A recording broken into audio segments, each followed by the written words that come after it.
Tales from the Video Store is brought to you by Mad Tea Party Productions. Sponsorship for this show comes from Golden Ticket Cinemas and Jabberwocky Games. Visit our Facebook page and give us a recommendation, or go to Apple iTunes and drop us a review. 5 stars is good, 4 is doable, 3, and you must be listening to Tales from the Video Store is brought to you by Mad Tea Party Productions. Sponsorship for this show comes from Golden Ticket Cinemas and Jabberwocky Games.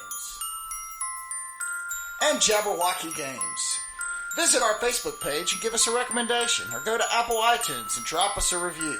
5 stars is good, 4 is doable, and 3, you must be listening to that. 3, and you must be listening to that other podcast. Subscribe to our YouTube page. See other content on our Patreon page, see other content at our Patreon page or website, videostoretales.com. Now, on with the show. Ladies and gentlemen, Doug Wall, Lee Bridges, and Garrick Lane. This is Tales from the Video Store. Nobody came, so it was fun. Yeah. What is this? My girlfriend has made gingerbread men. One that, if you notice, yours has the rapey catfish mustache. That's pretty awesome. Yeah. And Doug's just says, "Hi, I'm Doug," which is his only line from our video we put online. Nice. Nice. Yeah. Oh, that's perfect. Well, Yeah. you know, I don't have the rapey catfish anymore. You want to know why? Because my wife cut it while I was sleeping. Well, what do you call what you still have on there then? Unemployed porn star? I like that better. Yeah. So now I'm unemployed porn star Okay. until I grow my handlebars back. Yeah. Wait, is that she just sniffed them? Oh, she just snipped one, so I had to cut them both. Good on her for doing one thing right. Finally. Well, That's all great. right. So no more. It was pretty funny because I was pretty mad, and I had actually slept naked that night, so I looked like Tom Hardy in Bronson swinging freaking punches in the middle of the night because my handlebars had been cut off. It's quite an evening. You look like a guy from a reenactment from America's Most Wanted. Oh, well, I feel like it, man. All right, what are we doing? Is this Christmas? This is the Christmas episode. We're doing the Christmas episode with Miss Flash Gordon. We'll get back to Flash Gordon. We will. Can we eat one of these cookies? You can. I would suggest the brownies. What's the difference? Well, I mean, I don't know. You can have whatever you want. I don't need any one of them. I think I've already had enough Christmas. We had a Christmas yesterday. I had one Christmas yesterday and ate like 5 pieces of cake. Well, then you don't need any, you fat bastard. Yeah. That's what you do, There we right? go. All right, well, let's get into it. What movie? What Christmas movie? Last year we did Rare Exports. Rare Exports, which is streaming on Hulu. Yes. And now we are doing a movie from 1989, which up until about 3 weeks ago was completely impossible to find. It's a movie called Game Over, also known as Dial Code Santa Claus. It also has about 3 other titles. Deadly Games. And it's on streaming on Shudder right now under the title Deadly Games. And it actually came out in 1989. A lot of people think the makers of Home Alone ripped this movie off. We'll get into that later. But it's a very just... I like that because that's exactly what I thought. Yeah. This looks like Home Alone. Yeah, there's a lot of similarities. It's a story that takes place in, I guess, outside Paris in a mansion. This young boy named Thomas, his family owns a chain of toy stores or toy companies. I'm not exactly sure. He also he's a computer genius, and he's obsessed with Rambo and comic books and things like that. And I guess the weird thing about it now, the thing that makes the movie kind of obsolete, is it sort of hinges on this sort of antiquated version of the internet they used to have in France. Right. Oh, how do you pronounce it? Is it Maritel? Melatelli. Yeah, and they had it up until 2012. And really what it was basically just an internet phone. It was basically like chat rooms. Like a text message. It was like but they had you could go to almost like a phone booth to do it. And it was actually, at the time of this movie, it was high tech. Now it's complete, You can do this on your phone.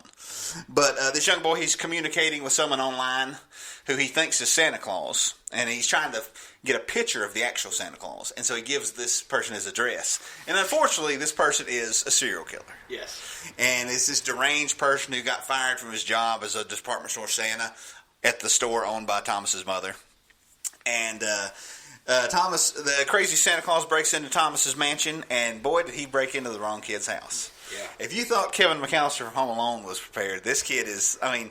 It's over the top. It's over the top and completely fantastical, but the movie looks amazing. Yeah. The sets are great.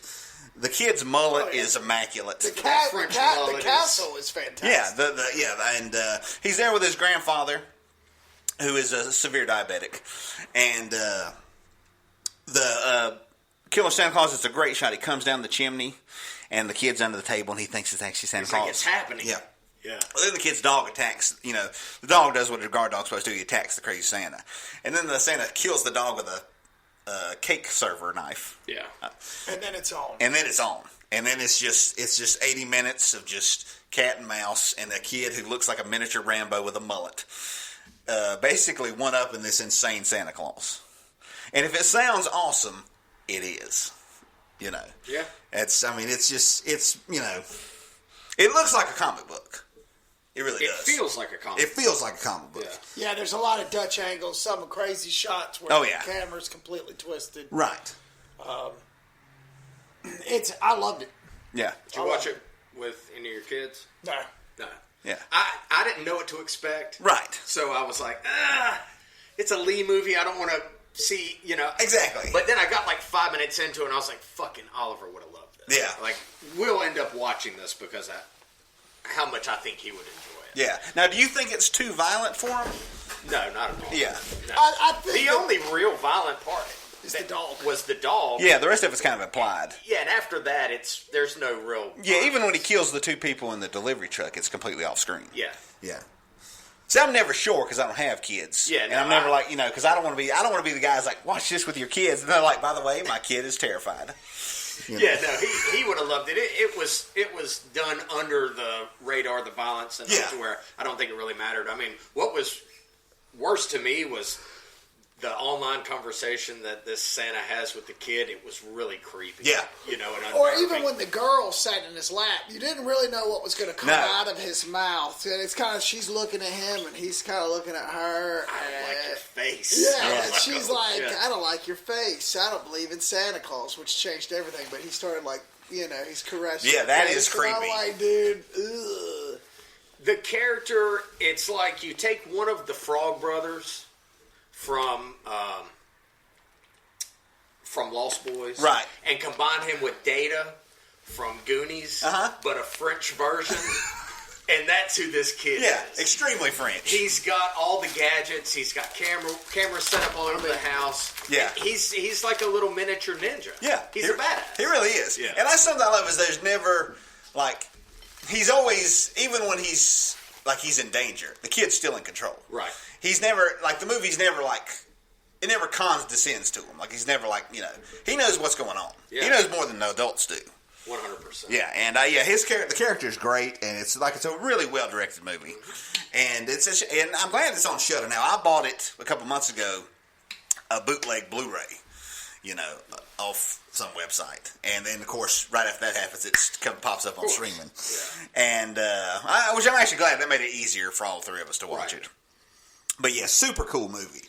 And now, do you guys think that John Hughes and Christopher Columbus saw this before they made Home Alone? Or do you think it's just parallel thinking? I think it's coincidental. Yeah, I do too. I didn't see enough real correlation. Yeah. It did remind me of it. Oh, absolutely. Yeah, it reminded me of it, but I don't think it's a ripoff. But see, this made me. I like this more than Home Alone. I don't like Home Alone. And because as I was watching, I was like, he has no choice. Yeah. At any point during Home Alone, Macaulay Culkin could have just walked to the police station. Right. And he's really in no danger until he decides to be. Well, and this kid, he has no choice. Kevin is more of he's more of a kid. He has these childish imaginations and thoughts. Right. This kid is like a fucking ninja. Yeah. Even when you think he's scared, he's not really scared. No. He's more mad than scared when his dog gets killed. He knows kind of what's going on, and he's like a 3.5-foot Rambo. Exactly. I mean, really. Yeah. I have 5 children. 5. And I am the most scatterbrained dude ever. And I would never, ever leave any of them at home. And that's why I don't like Home Alone. I think it's no parent is ever going on family vacation and forgetting one of their children. It doesn't make any sense. I just meant flying to France. Oddly enough. Yeah. Oh, yeah. Yeah. That was the only thing that I felt like, well, maybe. Because of that French connection. Right. But not enough in the actual movie. I don't think they're completely different. And it's sort of because he's with his granddad the whole time. Right. But really, he's more the parent, the adult, than the granddad is. Yeah, I like the granddad. Yeah, I do too. Yeah, he was cool. I liked Mom. I mean, Mom had to work. Mom was obviously took over where Dad had died. Right. And they were both it seemed like they were very driven people. Yeah. Made a lot of money. And they're living in a fucking castle. Exactly. You call it a mansion, so it's a castle. It is a castle. And there's a secret room in the castle. It's like all a the Macy's. toys. Yeah, where like basically every toy that's been used in the house for the last 100 years. There's also a World War II plane in there somehow. Yeah. And he's the only one who knows about it. I guess him and his dad knew about it. But nobody else. But nobody It all else. makes sense. It really does. make sense. You got that big place like that. I mean, Yeah. and he had like secret compartments and everything. Uh-huh. I loved it, man. I thought it was great. I like the whole car idea where they're working on the car, just everything. Yeah, Oh, Cookie got me. But yeah, and a lot of movies like say Home Alone, like Macaulay Culkin, he could have left any time. Right. He could have went to his neighbor. Could have went to the old man who shovels snow. I'm like, hey, listen, these guys are going to rob me. We need to call the cops. He kind of chooses to hurt these two guys who are really only there to rob him. Right. They're not violent psychopaths, you know. But this kid is like, you know, like with him fixing the car at the beginning, you know, like the script is so tight that like basically like everything, like they trap him there before the movie starts proper, you know, like the car's broken down, his mom's working, you know, in Paris. Oh, it's such a tightly written movie. But the kid is just so prepared. Yeah. It's almost it's like he's toying with this deranged psychopath. Right. More than he's really ever in any danger. Until the end, until he hurts his leg and stuff, and he realized it is sort of a game to him at the beginning. Yeah. Like when his dog gets killed, he's like, "I'm gonna show this guy." But then when he realizes how crazy this guy is, that's what it's like. He does become almost like a little kid. Then, when like he has to hide his granddad in the suit of armor and all this stuff, he becomes more childlike. If this movie would have come out in 1985 and I was 10 years old, it would be like my favorite movie. Oh yeah, yeah. You know, it came out in 90, a little bit past when I would have really appreciated it as a kid. But if this would have been something I'd seen when I was 10, 11, 12 years old, absolutely. I would have absolutely fucking I would have been obsessed with this the way I was Monster Squad. Yes. You know, basically. Yeah. And I was similar to that movie. Like how the kids in Monster Squad, the movie never condescends to them. Like it's from their point of view. Right. As opposed to something like Home Alone, where you sort of show Macaulay Culkin as this spoiled kid. You know. But yeah, I love it. It's on Shudder. Deadly Games, a.k.a. Dial Code Santa Claus, a.k.a. Game Over, a.k.a. whatever, you know. Yeah, a.k.a. Home Alone French version. Yeah, exactly. Cool ass movie. Yeah. You know, that I'd never heard of that. Yeah. Hopefully it'll get a bigger following online. I hope so. Yeah. I think a lot of younger kids will love it. The last couple years, Alamo Drafthouse has shown it, like in December at their theaters. But, I mean, I'd have to drive to Raleigh to go see that. Yeah. I mean, why there's not one of those theaters in Charlotte, I don't know. But, super cool movie. Dial Code Santa Claus.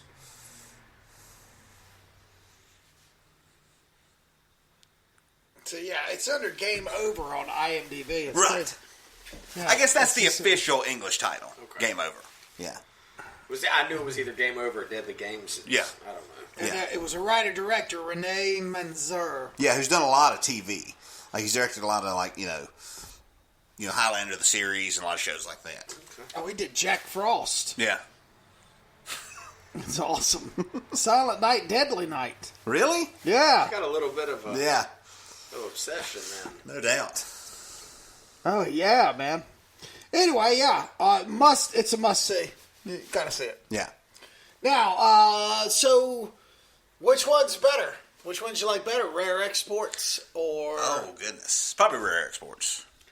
Rare Naked Exports. Santa Claus is Naked Santa Claus. Yeah. Well, and it's just so original. Everything about it is just... Yeah. It's its own thing. Yeah, and I will say the child protagonist in this and Rare Exports, they're both awesome characters. Yeah, agreed. Yeah. Well, I'll start with what I watched this week, and that was one of them. Okay. I ventured back into our last year's movie and watched Rare Exports again because I loved it so much. It's fantastic. Yeah, what did you think the second viewing? Oh, I loved it. I mean, I loved it just as much as the first one. I mean, you see a lot of that stuff coming, but still, it's a very entertaining movie. Yeah, It's just, absolutely. and it's so original. Mm-hmm. Absolutely. It has the feeling of like an 80s, like an Amblin movie, but everything else besides that is so different than something from an Amblin movie. Like the Naked Santa Clauses. I loved it. Yeah, I do too. Really that's a guy I hate that he's not a bigger director. Yeah. Good storytelling. Yeah, very good. And then I took the kids. Of course, we had to go see Jumanji 2. Okay, how was that? Don't spoil it. But... Oh, it was good. Besides, there was one thing that just really ruined it. Okay. Well, for half of the movie, The Rock in the game is Danny DeVito in life. So The Rock is trying to do this horrible New York accent. Like this, so it's The Rock, and he's trying to talk like Danny DeVito, and it's terrible. I mean, it's terrible. Yeah. Like, kind of like mine. It was Right. and it was almost so distracting that I hated it. Like, that part of it, and this was probably an hour 15 minutes of the movie. He did it so terribly that it almost ruined the movie. I really liked the first one. The Welcome to the Jungle. I thought it was really well done. Yeah. Better than I anticipated. Oh, absolutely. When I read boxing, I had 0. I didn't want to see it. Exactly. And leave Jumanji alone. Right. Some things are sacred, right? Absolutely. But yeah, no, I'm like the first one. I'm going to red box it, but I'm not. I'm not going to get it. No, absolutely not. What else you see? I saw the new Star Wars. You did? Yeah. Ah! And the girl ends up being Darth Vader, so I just ruined it for everybody. The evil wins. Fuck Star Wars and fuck you Star Wars fans. All right, next.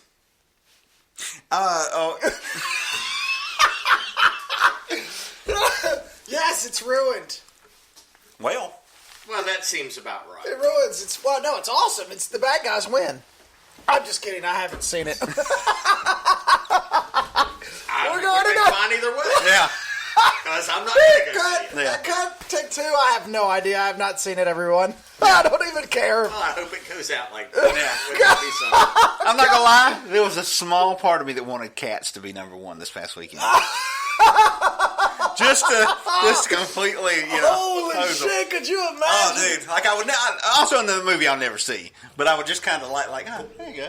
So you guys really just don't even care, do you? I'm going to go see it. I'm gonna see it, but I'm not. If I wanted to see it, I would have seen it. I don't care anything about the story thus far, so this last movie can't. Right. Enough damage has been done for me to where I don't care. Yeah, we've talked about that. That's how I feel. I'm not rushing to the theater. Yeah. I'm just indifferent more than anything. My son and I were talking about going to the Golden Ticket tonight and seeing it, but it's 2 hours and 40 minutes, and the late showing is at like 11. That's like 3+ with commercials and trailers. No, thank you. Ugh. Yeah. So anyway, no, I have not seen it. Let's just reiterate. I just was trying to catch everybody off guard. I have no idea how that movie is. I don't know how it turns out. I have not. You seen did a good job. I mean, I really And honestly, believed it for a second. that probably sounds more interesting than what it's actually going to be. Right. That was my version of how 100%. how the Star Wars good grillogy ends. I saw Jumanji, and then I saw one of my favorite top 20 movies of all time. Paul Newman's last lead movie. I think he did Message in a Bottle after that with Kevin Costner, but he was just a supporting actor. But Nobody's Fool, Melody Griffith, Bruce Willis. Great movie. God, it's so simple. Mm-hmm. It's just this small town in New York, and this guy, and he finds out that he's gets a second chance of being a dad and granddad, and all these great characters, man. Every scene is hilarious. Every scene is it's just incredibly good. What was that movie we watched about the baseball hedging the bets? I cannot remember what the name of that is. It's that kind of movie. Yes, very similar. It's that good, very small town. The story is very small. There's no games. Nope. There's no. There's no villain really. There's no. I mean, Bruce Willis is a douche, but he's not a bad guy. Right. There's no crazy Santa Clauses. There's no elaborate freaking green screens. It's just these small scenes. Jessica Tandy's in it, and I love it. And I can watch it. It's one of those movies I can just watch. The dialogue is so great. And over and over again. Like when him and Bruce Willis are leaving that card game, and Bruce Willis says something to him like, I hope by the time I'm your age, I'm a lot smarter than you are. And Paul Newman's like, well, you sure are off to a slow start. Yeah, a movie that it would get made for $500,000 now, because there's no actors like Paul Newman now. You wouldn't get that movie made unless you had Paul Newman. Right. Like I said, unless it's shot in like your hometown for nothing. Like it'd be a Sundance movie or a big name actor who wants to. Right. Exactly. Yeah. Yeah, I don't even know if you could do that. I mean, I don't know if anybody would pick up a movie like that. That's true. There's no real plot. It's a plotless movie. You would almost have to have an 80-year-old Bruce Willis as the lead. Right. I mean, it's almost like it was written for. The director's Robert Minton, who also wrote it. He did Kramer and Kramer. Mm-hmm. He didn't do very many movies in his lifetime, but every one he did was very dialogue driven. I think he did, Kramer vs. Kramer. He did Twilight with Paul Newman. The private detective movie, not the vampire movie. Oh, yes. Not the shimmering vampires. Yes, thanks for disclaiming that. And then he also touched up the Superman script. But, he didn't do much in life. He hasn't done many movies, but the ones that he did were very dialogue-driven, just very small. Yeah. Nice pieces of life movies, and man, I'm telling you, I love it. When they say they don't make them like that anymore, they literally do not make them like that. I hope that they will come back around. Right. Do not make them. And for anybody that has not seen Nobody's Fool, just to have your crass Garrick Lane moment, there is one scene that's worth. If you don't like this kind of movie, if you like the Star Wars movies and you like the Marvel movies and you don't like boring movies about old men that are trying to get something going in life at 75, you should watch it for one scene where Paul Newman comes into the Tip Top Construction Company and Bruce Willis's wife, Melanie Griffith, is now working the secretary job because they fired the first secretary. They fired the first secretary who Bruce Willis was cheating with, right? Okay. So him and his wife are on the mend, and she's now Melanie Griffith's now taking over the receptionist job. And Paul Newman looks at her and goes, "Hey, when Ruby worked here, she wore these very skimpy tops when she was behind the desk." And at that moment, Melanie Griffith pulls up her sweater and flashes bare tits to Paul Newman, and they're the best set of tits I have ever seen in my life. They're good. She is still fine. I just saw a post on Instagram. She's still beautiful. A lot of people talk about her having a lot of plastic surgery and stuff. Have you ever seen the documentary Roar? No. Her mom was Tippi Hedren, who was in The Birds and all this stuff. Her mother is still obsessed with big cats. When she was growing up, her mother had just lions and tigers and shit roaming around the house. And they made a documentary called Roar. And she got her face scratched off, when she was like 16 or whatever. And basically a lot of that is keep up, is like, maintenance. And because Jan de Bont, the director of Speed, was the cameraman on it, and he got the back of his head clawed. You can look up the pictures online. Like, he basically got scalped. And she was just out of her. It's a really interesting / terrifying documentary because she just didn't give a shit. Wow. She just had tigers and shit roaming around the house. I don't understand why people are allowed. And there are pictures of Melanie Griffith swimming with a lion and stuff when she was 15. It's just crazy. Just damn, rich people can get away with any fucking thing. That's crazy. Yeah. It's called Roar. Just random. A little bit of knowledge, yeah. Okay. That's all I watched. Okay. Awesome. I've got a massive list. Okay, I'll go next because I have a long list, but probably not as long as you do. A couple weeks ago, Me and my girlfriends went and saw Gremlins in the theater in Charlotte. A couple weeks. Yeah, we hadn't been here like a month and a half. We saw it in 4DX in Charlotte, which is luckily you do not have to wear glasses for it. It's 4D. The seats move. There are scents. Things come down from the ceilings. You only watch when the mom is stabbing the gremlin. A thing pokes you in the back of the seat. Whoa. And it's synchronized with the stabbing. Right. The seat moves with the camera. Like when it dollies back, your seat goes back. When it zooms forward, your seat goes. It snowed in the motherfucking movie theater. What? Yes.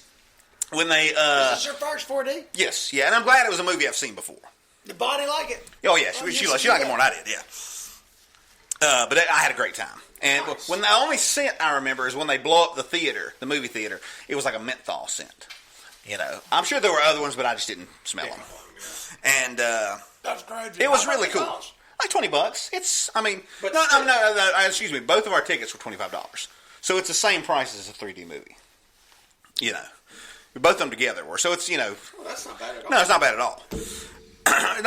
not $20 a ticket together with because I bought them online with the fees and everything. It was $25. So really $10 a ticket. And you're paying $8.50 anyway. Right, exactly. Yeah. But yeah. I wasn't sure. Like, I wanted to go see 4DX when Crawl came out, but turned out they didn't get a release in 4D because of The Lion King. And I'm glad I saw it with a movie I've seen before. And it was just fun. It really was. It's what I can imagine, like seeing like a William Castle movie in the 50s with all those, the joy buzzer in the seat and all that stuff he used to do. It's probably as close as I'll get to that. Yeah, for sure. Loved it. Other than that, I watched a movie, older movie it's on Amazon Prime right now, called Phase 4. Which was directed by Saul Bass, who was he's most famous for being Hitchcock's like optical effects guy. Like he did a lot of the Rudolph the Red-Nosed Reindeer. No, that's Rankin Bass. I'm talking. Saul Bass he did the title sequence for Casino. Yeah, like he was an old pre-digital effects guy, and it's the only movie he ever directed. Phase 4 is a movie about ants becoming super intelligent, taking over the earth. And here's the thing. It's a post. They're in between Planet of the Apes and Star Wars. If you go, it's all just smart, dark science fiction. The Omega Man, Soylent Green. It's one of those types. It's a very down science fiction movie. On this farm in like Arizona, these ants have made these like 15-foot tall rectangular towers. And they're killing the animals and stuff, and they can't. And these scientists are trying to figure out what's happening. What is this radiation from outer space? Has basically, like fire ants and black ants and bull ants, they're working together, and basically they're becoming the dominant life on Earth. But he filmed it with these tiny macro lenses, and it's all real ant footage. Oh, nice. Okay. And it's very dry. It's not particularly exciting. I'm not gonna lie. It's not Close Encounters. It's a lot of it's like the Andromeda Strain. It's a bunch of dudes in a lab talking about stuff, and it's because it's the only movie he ever directed. Like a lot of people, he says he directed the shower scene in Psycho. That he did storyboard it, but right. but it's interesting. It's Phase 4 on Amazon Prime. Other than that, I watched Ready or Not, the new horror movie that came out on home video. Basically, a girl marries into a super rich family, and they own a game. Our kids watch that. They're like the Parker Brothers. They're a game company. Super rich. Right. And their tradition is they have to play a game. They put these cards in. It shoots out the name of a game, and it could be Old Maid, could be checkers, could be chess, and they shoot out hide and seek. And they hunt her and try to kill her. And the thing that I really thought about what was that movie back in the summer, The Hunt, that got pulled from theaters because people thought it was politically insensitive because it was rich people hunting poor people. This is the exact same movie, but it has jokes in it. So it's okay. So nobody noticed. Yeah. I mean, it's very, there's a guy in it who they hand him a crossbow, and he's just like, what the fuck am I supposed to do with this? He Googling how to operate a crossbow, and they're idiots, And it's an entertaining movie. I'd red box it. Is it a horror movie or a comedy? No, it's a horror movie. It's a very bloody horror movie. And I also watched the new Rambo. Okay. And As did you. And it's not quite as good as the last one, Rambo from 2008, 7. Something like that. But damn, it's just murder porn. It is nothing, but the last act is just murder. It's just the best. When we talk about Home Alone, this is Home Alone times 1,000. Maybe oh my times gosh. 1,000,000.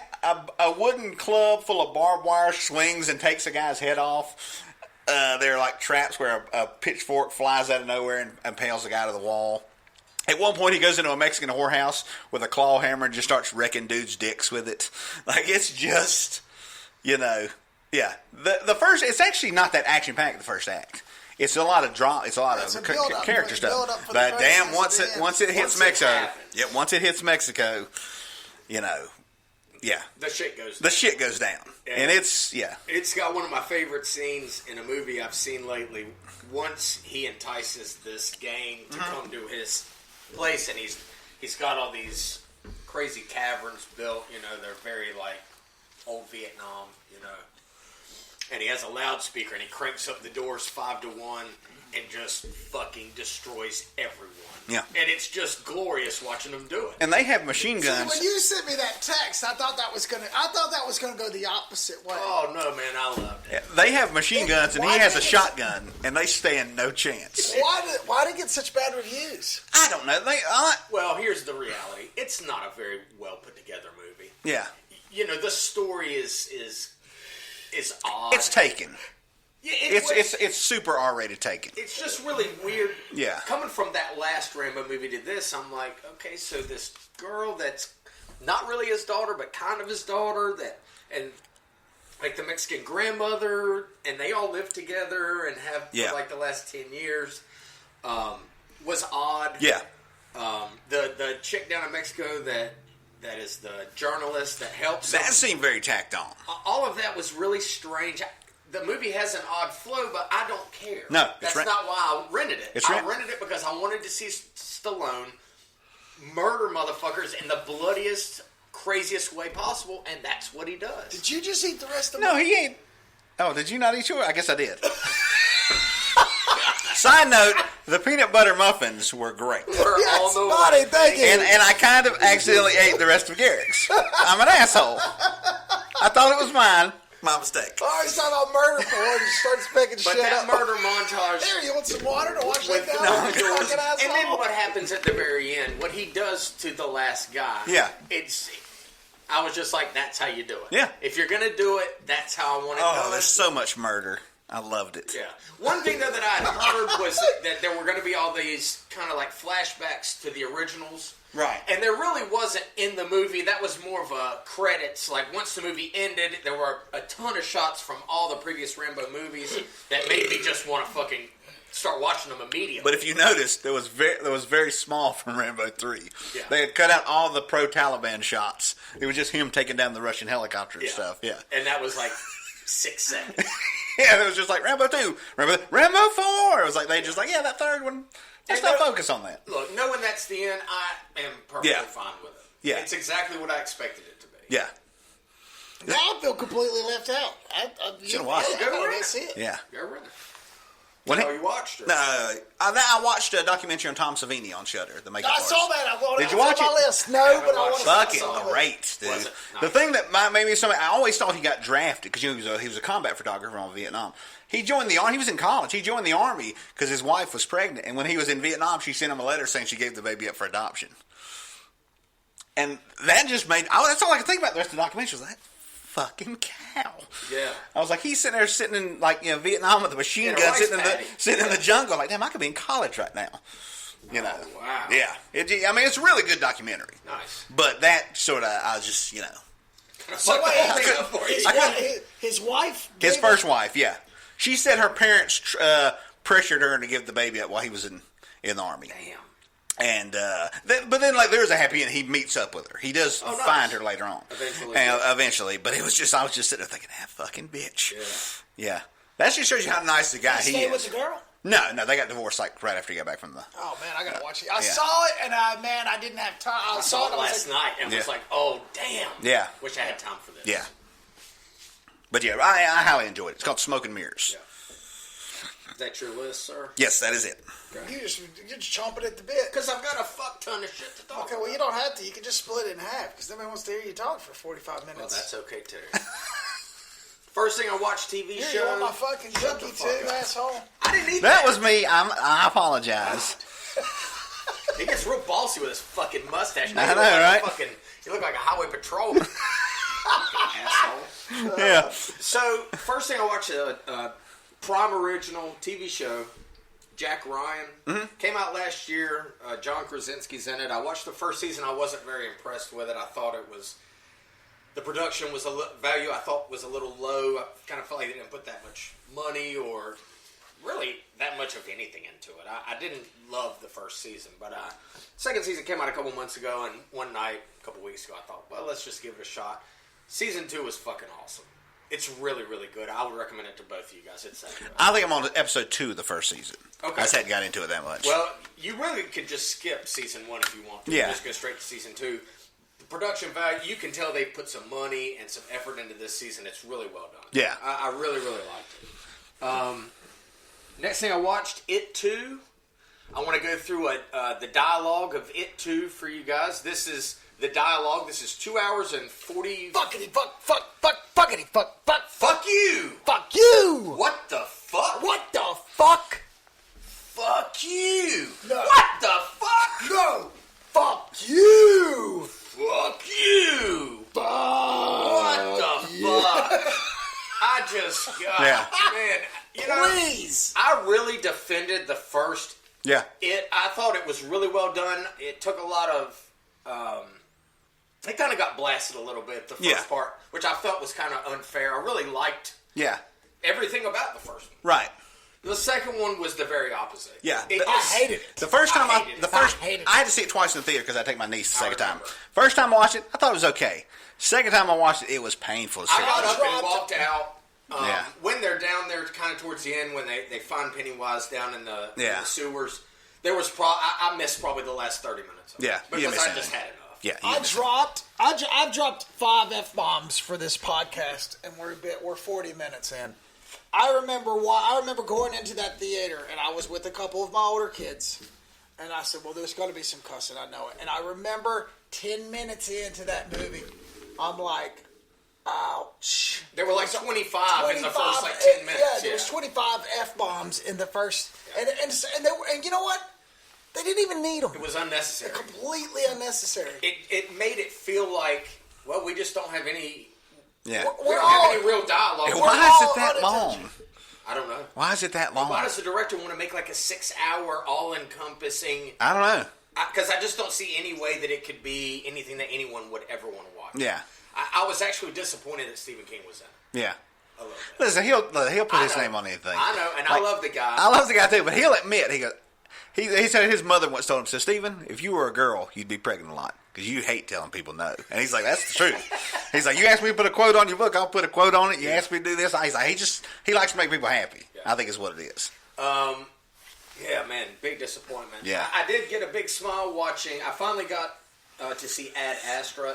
It was only in the theater for a very short period of time, and I wanted to see it in the theater. But Interstellar, starring Brad Pitt? No, it's not. Okay. It's nothing like Interstellar. That's I don't on my think. list. It's not like any of the more modern ones. It's a cool story. It takes place in the future. They don't really say when year-wise, but it looks like it's probably 50 years in the future, something like that. Yeah. And Brad Pitt is an astronaut. His father is like the godfather of exploring space. Like he was like the first person to Mars, like the first person to Saturn, first person to looking for extraterrestrial life. And then he kind of goes, I think he goes to Uranus. I don't know. And disappears. Right. Most people do. Sorry. And, it's been like 15 or 16 years.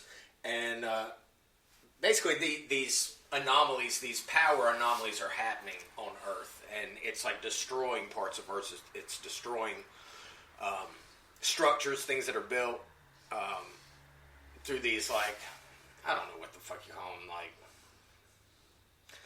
what happens when a nuclear bomb goes off and it like kills the power? EMP. Kind of like an EMP, but on a grander scale. Right. And basically these guys tell him that they think that his dad's alive and that they think that he's the one that's doing this. They show him some footage of his dad. He basically killed everybody on their ship and wants Brad Pitt to go on this massive journey to go and stop his dad. And it looks fucking great. It really does. And the story is his dad really the bad guy? Tommy Lee Jones. Tommy Lee Jones is in it? Tommy Lee Jones is his dad. Yeah. I read one thing about this movie that feels right. It's half of a great movie. A lot of it is great. It looks great. It has a great build-up. The end is a bit of a letdown. It's not the worst thing I've ever seen, but I didn't know kind of. I'd heard that this was like a father and son movie, and it kind of is a little bit. But then at the end, they change it to kind of something else, and it's fine what it is. But for 2 hours, not terrible. If it was a 3-hour and 30-minute movie, it would have been the Irishman Astra. It would have been tough to get through. Right. But 2 hours, made it to the end, not terrible. And Irish. Yeah. The other movie I finally got around to watching, which I know that you guys have both seen, but we haven't been able to talk about it, is Joker. I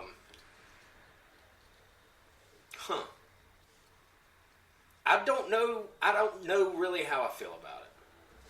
I didn't love it. Have we talked about this? Not much on the show. I didn't love it. I didn't hate it. It kind of left me a little confused a little bit. I remember when you told me that you had seen it and the things that you said about it, emotionally, how it made you feel. I didn't really get that from it. Tell me this. It felt forced to me. Like, I didn't want this Joker's performance to be, like, forced into my face. I wanted it to be more of a sublime kind of a thing where it's kind of, he's great kind of behind the scenes and in these scenes gliding into them. But to me, it was like they're pushed right into your face. And I didn't need it spoon-fed to me. And it felt spoon-fed to me. I'm not taking anything away from I'm not taking anything away from Joaquin. I thought he was fantastic in it. But the grandioso build-up of these scenes with him where he starts dancing or he starts doing this weird shit, it just seemed more force-fed to me and not naturally flowing in the movie as I thought it was going to be. Be honest with you, I expected something different. I got Fight Club, but with a clown. See, I thought it was more like half Taxi Driver, half King Comedy, but set in the New York but set from the New York from the first Death Wish. It's so much Taxi Driver. Like when he kills those guys on the subway, that's legitimately the scene where Bronson kills those guys on the subway in Death Wish. Mm-hmm. I mean, and there's nothing wrong with that. If it's just, but I see what you're saying, but I really like the movie. I'm gonna have to watch it again. Yeah. Final consensus on it or whatever, but just my initial watch, I thought, damn, just seemed a little forced. I liked the whole story with his mom. Like I liked every bit of it. I liked how they tricked you. I liked how your narrator was not, reliable. Not reliable. I thought it was brilliant. That was the thing. Like at the end of the movie, what if all this is real? What is any of it real? Who knows? Yeah. It doesn't matter. Yeah. I will say that when he jumps at the midget after he kills the guy, I could not stop laughing. Oh, I was... Because, oh, God, I laughed I'll get the door for you. Get on out of here, little Scooter. You were always cool to me. I could not stop laughing. Oh, damn. And his mother was great. Yeah, that actress is great. Yeah. The whole thing with the Waynes was odd. He goes and they tell him one thing, and then he, later on in the movie, you see that picture, and what it says on the back of it. So, you might think but I'm not sure who's right in that whole thing. The Joker might be Batman's brother. He may not be. I don't know. I like the ambiguity of that, and I didn't think it was going to feel like a superhero movie, but it did. Really? I felt like in a lot of parts it really did. Oh, I never thought for a minute. Like when he was on, when he's when he goes to the talk show and does this thing with, that's the best. With De Niro, and then after with like all these clowns and all the shit that they're doing, it just kind of it felt superhero-y to me, more so than I guess I expected. Yeah. But still a cool-ass movie, wholly original. I give Todd Phillips and Joaquin a shitload of credit for even trying this. I was reading an interview with Todd Phillips, and he said he tried for like 2 years to get the movie made. People at Warner Brothers just hated it. Yeah. And so once he just got an email from the head of Warner Brothers, and all the email said was, we sell Joker PJs at Target, right? And he was just like, yeah. Well, I mean... Well, I read a thing where he was wanting to do like a DC Black series where he was wanting to do these origin stories, of some of these kind of tertiary characters and really kind of do them in an R-rated fashion. But, not what I was expecting wholly. Right. I see that. But still a good watch. Yeah, I enjoyed the hell out of it. You think he'll get Best Actor? He'll get a nomination. I don't think he'll get the award. After watching it, I don't think so. He'll get the nomination. Yeah. For a movie like that, the nomination is the award. Right.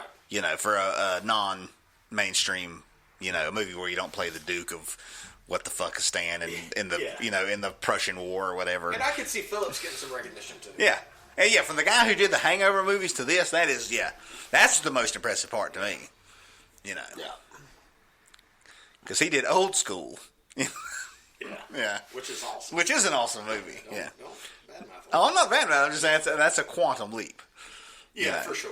And it's got some really funny parts in it, like with the midget. Some of the things that he says where you're like, damn it, I shouldn't be laughing, but I am laughing because he's such a fucking disaster of a human being. Yeah. Yeah, that was what... I found myself laugh when he shot De Niro at the end. Yeah. I was like, shit. You know what I mean? Like, you felt that. And I think that's when I realized how much the movie won for me. Right. Because that's exactly... and there's the way they had him die, like he took the bullet. Yeah. Yeah.